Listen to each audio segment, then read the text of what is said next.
Hello and welcome to Walk the Talk. I'm Shekhar Gupta at Delhi's Safdarjung Tomb, one of the capital's great Mughal monuments. Also, perhaps an ideal setting for one of the greatest poets of not just our times, but of 5 decades in India. And probably one of the most challenging Walk the Talk episodes for me, or conversations for me, because I'm a Philistine, Gulzar Saab. Thank you, sir. And Thank you very much. So completely challenged creatively. I am a non-fiction reporter type. नहीं ऐसा तो नहीं है। आपकी poetry इतनी profound. So sweet of you to say that. लेकिन मैं क्योंकि regular reader of your columns. Thank you, sir. So, and I know it.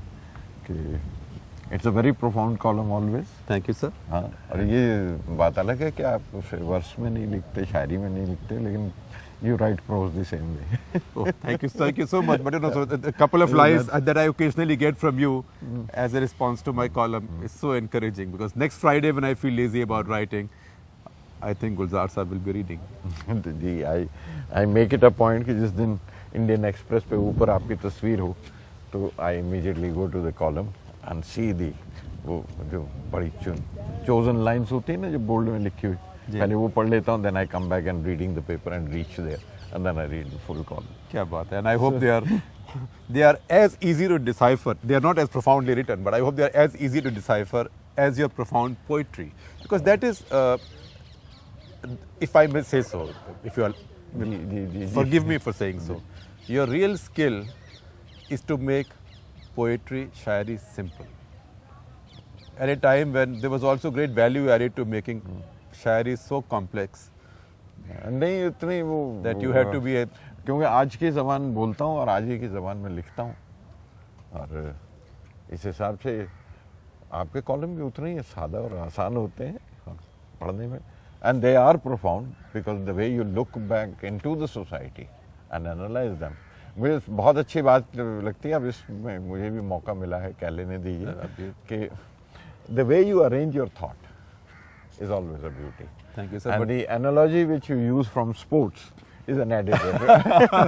We are a country of 120 crore cricket coaches. Yeah. Everybody is an expert. क्योंकि वो analogy जो आप इस्तेमाल करते हैं वो बहुत अच्छी लगती है. But you know, if we keep conversing about my writings, audiences will go.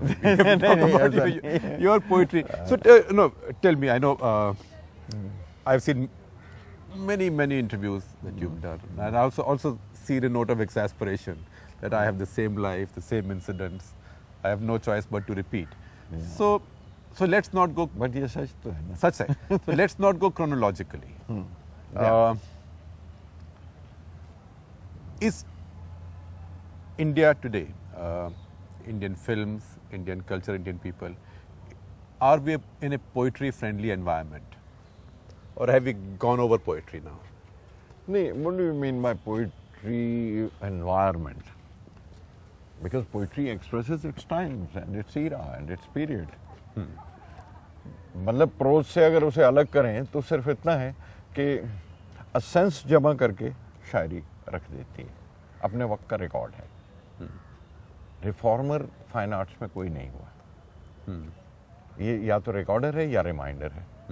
And poetry records its period and records its people, and poetry reminds you again of whatever has been happening. So poetry has to change with the times.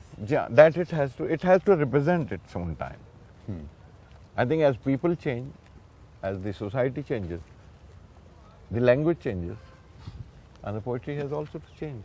Is that what you'd say about your recent writings, recent lyrics? Yeah, it changes like your dress changes with the time.